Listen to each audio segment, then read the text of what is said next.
I was looking at my favorite app to find free stuff being given away when I saw the ad for this cultivator, which sounds kind of weird, so I'm going to call it a tiny tiller instead. So why would they give away something like this? Well, either they didn't need it anymore, or it doesn't work. Now we just got to figure out if it does work, and if it doesn't work, well, we'll try and fix it, and hopefully this goes according to plan. In today's video, we're going to be looking at this tiny tiller from Troy-Bilt, and the problem is that it won't start. And more than likely, the reason why would be something related to the fuel system. The other possibility would be not following the printed instructions, which could result in a flooded engine, making it really tough to start. But before we continue with the repairs, we better record the model and serial number just in case we need to order parts for it. That's because a new carb kit with extra parts is only $15, which can be a huge time saver. Speaking of buying parts, we might have to replace the throttle cable because it's stuck. However, we will try and free it up, and maybe we can avoid having to do that. We'll keep spraying it periodically for the next hour or so, but next up, we want to check the oil level. Now from the last video, we already knew that it had too much oil in it, so we'll let the extra drain from the opening. Now the machine is resting on the wheels and handlebar, making the engine pretty much level and allowing the extra oil to spill out, leaving the correct amount in the engine. After that, we'll clean up the mess on the cover, and don't worry, I didn't let the extra oil spill everywhere. And instead, it all landed in this pan. But if I had to guess, I'd say there was at least 4 ounces here, which means there was twice as much oil in the engine than there should have been. Now there is fresh gasoline in the fuel tank, which means we'll try and start it after priming the engine with some fuel, of course. And because there was too much oil in the engine, the air filter was soaked with oil, so we'll try starting it without the filter.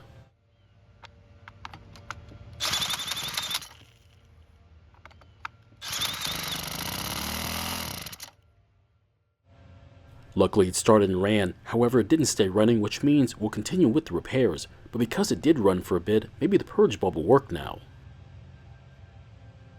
And unfortunately it's a no-go, so we'll take the carb off for an inspection.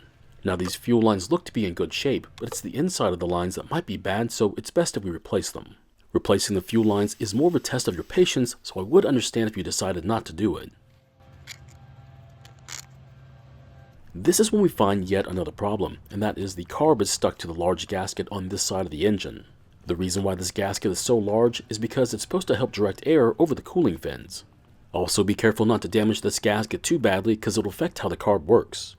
Now the gasket is a bit damaged, but it could have been a lot worse considering these are glued to the carb from the factory. Also while handling the carb, the purge bulb finally broke, which means another part to replace. I'll let you know that this particular style of carb is not fun to work on, so just be prepared. The next part we need to look at is the metering diaphragm, which is under this plastic part. And what we find is not good. This part controls the flow of fuel through the carb, and to do that it needs to be flexible, which it is not. Under the next part is the pumping diaphragm, and it looks pretty good, but the metal part underneath it will need a good cleaning. Now be careful, there is a small spring under the diaphragm, so try not to lose it. Now to get a better idea on how much flexibility the diaphragm is lost, we'll test it off the carb. And as you just heard, this diaphragm is extra crispy, which is great for chicken, but bad for diaphragms. Now for us to do a really good job at cleaning this carb, we need to take it mostly apart or the best we can. Unfortunately, I don't think a can of carb cleaner will be enough for this one, which can only mean we'll be using the ultrasonic cleaner. After getting the majority of the buildup out of the carb, we'll go even further and take off those gaskets that might be hiding more debris. Just be careful not to lose any of these tiny parts or the gaskets and diaphragms, otherwise you might as well just replace the carb. The same goes for not damaging the gaskets, but if you do, just replace the carb. This particular gasket is very important on how well the pump works, and if this one fails, the carb isn't going to work well either. While we're looking at it, we'll take out the main fuel jet to make sure it's clear, but don't be surprised if it puts up a fight. Luckily for us, this one is clear, which is great news, but be ready with some compressed air if you need to clear it. Next up, we'll take out the barrel for the throttle, and the reason why is so that we'll be able to tell the passage for the needle is clear. And it's very obvious that it is clear, which is even better news. Now comes the odd part. We need to remove the loose dirt on the carb before putting it in the ultrasonic cleaner. Now I know that sounds strange. I thought that was the point of using the ultrasonic cleaner so we didn't have to clean it. But if you put a disassembled carb into the tank and there's a lot of loose dirt still on the exterior of the carb, it could potentially pollute the solution and put that dirt back into the passages of the carb. So to keep that from happening, we'll clean off as much loose dirt as possible. We'll then put the carb into a baggie with a mixture of water and degreaser. Now to keep it from discoloring the metal too much, I'm only going to run it once in the baggie and then once in clean water. So here are the parts after 2 cycles, and after using compressed air to dry it off. It looks a whole lot better than it did last time, but we'll see what kind of results we get. I forgot to show it, but I also dropped the needle in the tank as well since it was stuck in the carb. And the last thing we want to have happen is a sticky needle since it could cause the carb to leak fuel. Now comes the fun part, putting all these tiny parts back inside the carb without dropping them. This kind of detailed work is not for everyone, and if you're one of them, then just order a new carb instead. And if you do, you can avoid a huge headache, not to mention saving a lot of time as well. Once the arm has been installed, make sure to check that it works like it should, otherwise you'll need to install it again. After that, we'll continue with the reassembly with the installation of the main jet, then all the gaskets and diaphragms. So this carb comes with a tiny spring to help the pumping diaphragm work, but I have seen these carbs not come with one too. Also, this Mylar material for the pumping diaphragm rarely fails, but if yours is the same material as the metering diaphragm, then chances are good that you might need to replace it. So I do carry several of the most common metering diaphragms in my tool bag, that way I don't have to wait for them to come in the mail. And finally comes the hard part, which is making sure that all these plates, gaskets, and diaphragms line up, otherwise you could damage them when you tighten down the bolts. I of course took the liberty of replacing the purge ball, but be aware, they come in 2 different sizes and this one is the smaller one. Now these are not expensive, but you can make it even cheaper by buying the multi-pack and selling off what you don't use. The last part to install in the carb is the barrel section, but make sure to face it the right way. It's been a while, but I do believe I installed it wrong before, and you don't realize it until you try to install the carb back onto the engine. Once the barrel section has been installed, make sure to test how it works because it could get stuck on you. So before we install the carb, I want to make sure I know which port is for the fuel filter. I'm pretty sure the one closer to the bulb is for the filter, but to find out, I'm going to test it. I'll just connect this fuel line to the top port, put the filter in some fuel, and then press the bulb. And as you can see, fuel is moving up the line into the bulb and out the other port.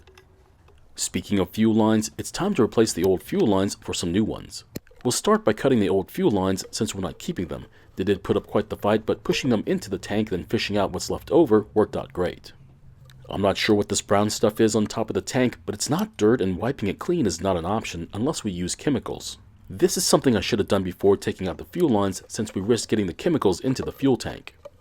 The first fuel line I'm installing is for the fuel filter, and that's the reason why it's so long. After cutting the angle piece off, we'll then install the original fuel filter, but it is showing some signs of pitting, so replacing it would be a good idea.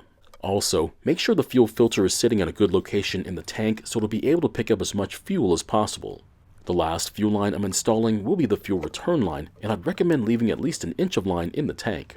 That should be more than enough to keep the fuel line from backing out over time. We finally get to install the carb to the engine, and hopefully the damage to the gasket is minor and won't affect the carb. Now unfortunately, I didn't clean the oil from the air filter yet, so we won't be installing it. But to clean it, all we need to do is use a good degreaser or a good soap will work too, but you'll need multiple cleanings for it to be effective. The very last thing we need to do is cut the fuel lines to length and then connect them to the carb. So from the testing we did before, the fuel filter line will connect to the brass port closer to the bulb, which of course means the fuel return line will connect to the one further away from it. So when pressing on the purge bulb, fuel will come up the filter line, enter the carb, fill the bulb, and then leave the carb through the return line.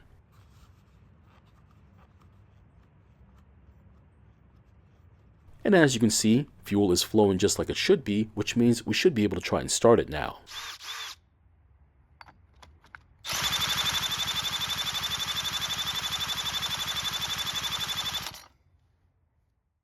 And even after servicing the carb, the engine still didn't start. So what now?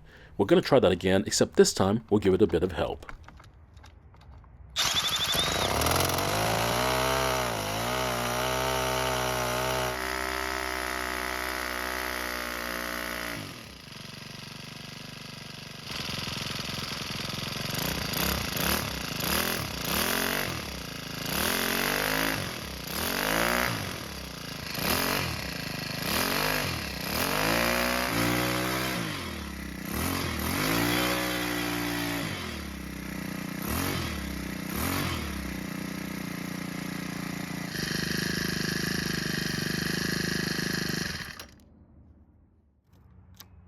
We might have been able to free the cable, but unfortunately it's now sticking. That means we can either take the cable off the tiller and do a proper cleaning, or we can just replace it. But at least we now know the engine can run, although we did have to give it a bit of help at the beginning. If you need to prime it to help start the engine, just make sure to come back when the engine is cold and try starting it again.